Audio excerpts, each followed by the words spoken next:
ஓட்டு போட்டுருவாங்க நம்பிக்கையோட இருக்காரு.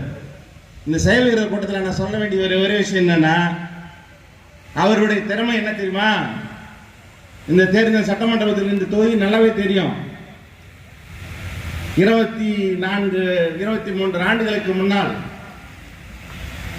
அவர் என்ன எதிர்த்தாரு, இன்னொருத்தர் எதிர்த்தாரு. எப்படி பண்ணுவாங்க தெரியுமா?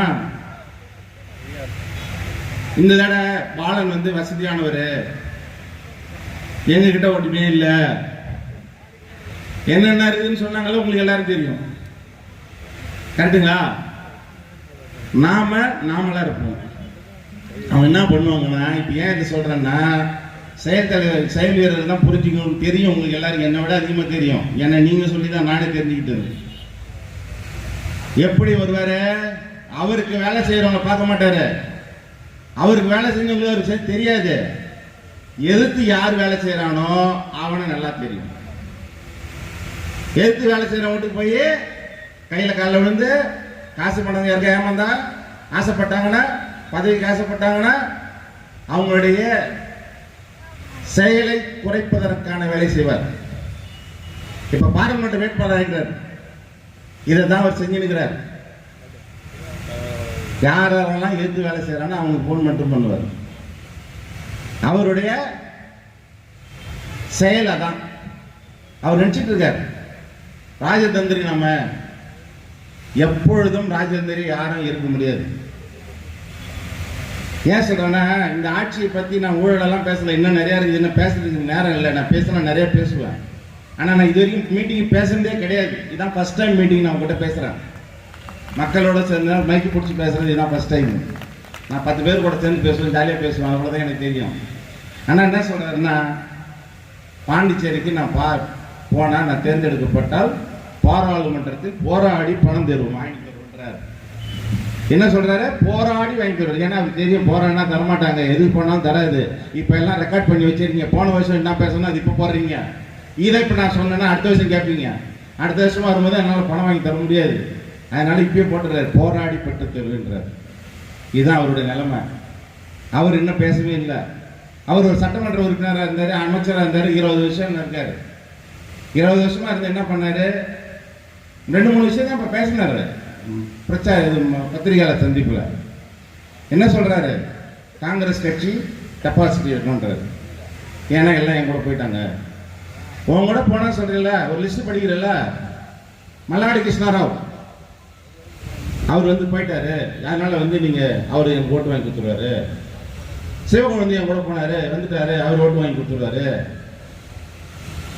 அடுத்ததாக தீபாஞ்சா வந்தாரு, தனவேல் வந்தாரு, இப்படி பல பேருக்கு சொன்னாங்க. உங்க கூட வந்து ஓட்டு வாங்கி தருவாங்கன்னு சொல்ற கரெக்டு தான். உங்க கூட வந்த அன்னைக்கு மறுநாள் ஒரு தேர்தல் நடந்தது 2021. அந்த தேர்தலில் உங்க கூட வந்து சொல்றல மல்லாடி கிருஷ்ணராவ், அவர்கிட்ட என்ன பண்ண தெரியுமா? தோக்காத ரங்கசாமி அவர்களை தோற்கடித்து இட்டு வந்தார். செல்வ கணபதி ஒருத்தர் தரல சார் சிவகுணன் ஒருத்தர் போனார. உங்களுடைய பிஜேபி தலைவர், அவருக்கு ரொம்ப திறமை, அதாவது சிவகுணத்துக்கு ரொம்ப திறமை இருந்ததுன்னு வச்சுக்கோங்க. அவரு பாண்டிச்சேரி மாநில தலைவராக இருந்தார்ல, அவர் சிவ பாஜக சுவாமிநாதன், அவரை ஜெயிச்சு வைக்கணுமா? ஜெயிக்க வைக்கல. சரி, நீ தான் வந்திய, உன் தொகுதி ஏன் விட்டு ஓடின? உனக்கு தான் செல்வாக்கு பெற்ற தலைவன் தானே, நீ ஏன் ஓடின? சரி, நீ ஓடின. உன் நம்பி ஒருத்தர் சுகுமார்னு வந்தார, உன் தொகுதியில் செல்வாக்கு பெற்று வந்த ஜெயிக்க வைக்கணுமா இல்லையா? அவனும் தோக்கடிச்ச. நீ எங்க ஓடின? ஏன் பிள்ளை யாராவது வந்து மண்ணாடிப்பட்டுக்கு ஓடின. அங்க ஏற்கனவே ஒருத்தர் என்ன இருக்காங்க பிரமுகரை தெரிஞ்சு விட்டுட்டு மண்ணாடிப்பட்டில் அங்கே போய் நீங்கள் ஜெயிச்சு வந்த. இதுதான் உன் நிலைமை. நீ ஜெயிக்கிறதுக்கே நீ பல இடம் போகணும்.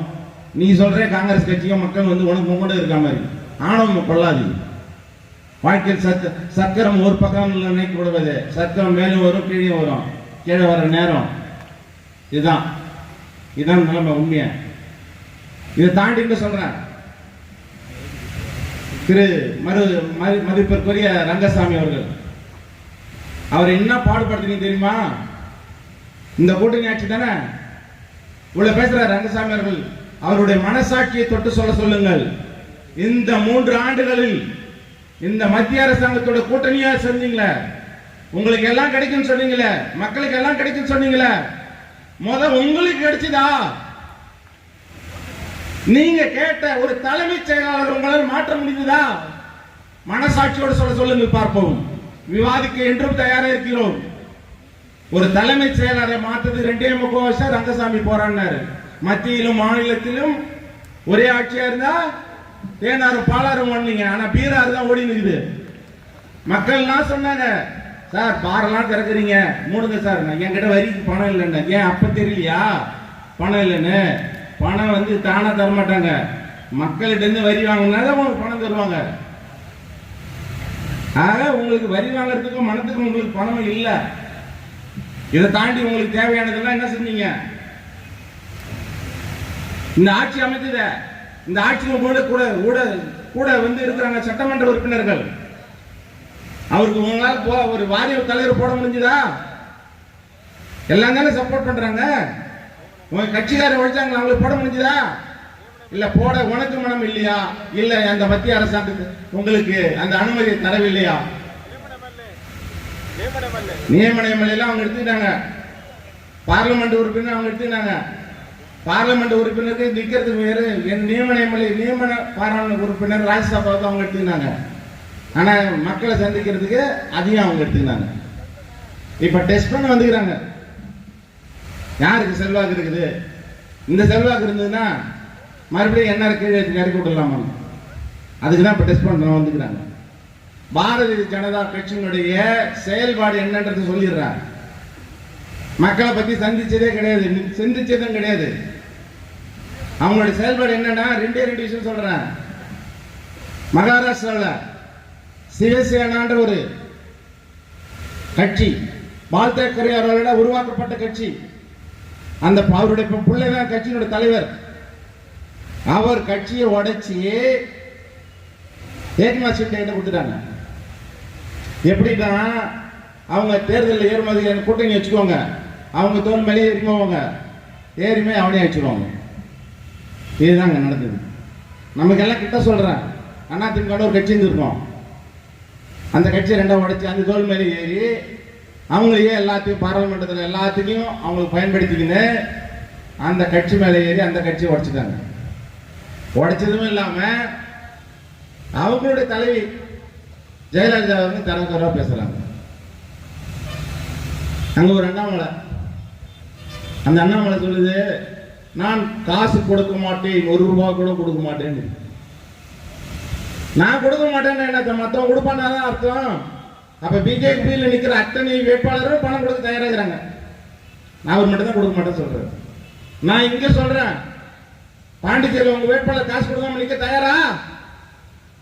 நாங்க ரெடி, நீங்க ரெடியா? எங்க வேட்பாளர் காசு இல்ல. அண்ணன் சொன்ன மாதிரி, சிவா அவர்கள் சொன்ன மாதிரி டீ கூட வாங்கி தர மாட்டாரு. ஏன்னா என்கிட்ட இல்ல. தேர்தல் வருகின்றது. எங்க வேட்பாளர் முன்னாடியே சொல்லிட்டாரு, பணம் இல்லை என்கிட்ட, கொள்ளடிச்ச பணம் வச்சிருக்கான். எப்படின்னு அவர் தெரியும். அண்ணா வச்சேன் போயிலன்னு அவர் சொன்னார், நானும் அவரும் ஒன்றாக தேர்தலை சந்தித்தோம். நான் இப்படி இருக்கிறேன், அவர் அப்படி இருக்காருன்னு. இன்னைக்கு அவர் தேர்தலில் ஓட்டு கேட்க வரும்போது பார்த்துருப்பீங்க. என்னன்னு பார்த்துருப்பீங்க? ஒண்ணுமே இல்லைன்னு சொல்லியிருப்பாரு. கையெழுத்து கும்பிட்டு இருப்பார். 2001 கையில ஒண்ணு இருந்திருக்காது.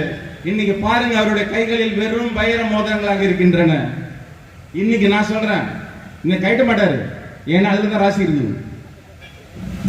இப்ப நான் சொல்லிட்டேன்றதுக்காக கைட்டுருவாரு. சில பேர் கைட்டுருவாங்க, என்னடா இப்ப சொல்றானே அப்படின்னு. ஆனா அவர் கைட்ட மாட்டாரு. ஏன்னா அதுதான் ராசி இருக்குது. அதிர்ஷ்டம் அதில் தான் இருக்கிறது. ஜாதகத்தில் தான் இருக்குது, ஜாதகத்தில் இல்லை. நீ எப்படி எந்த பதவியில் இருந்தாலும் சரி, முதல் மனுஷனுடைய மனசுல நீ இருக்கிறியா? வாழும்போது மனிதன் இல்ல, ஒருவன் இறக்கும் போது அவனை பற்றி பேசுவதுதான் வாழ்க்கை. பிறக்கும் போது குழந்தைகள் பிறக்கும் பொழுது சிரிக்க வேண்டும், அழக்கூடாது. ஆனால் இறக்கும் பொழுது அழ வேண்டும், சிரிக்க கூடாது. நீங்க எல்லாம் செத்தா ஒருத்தவங்க அழ மாட்டாங்க.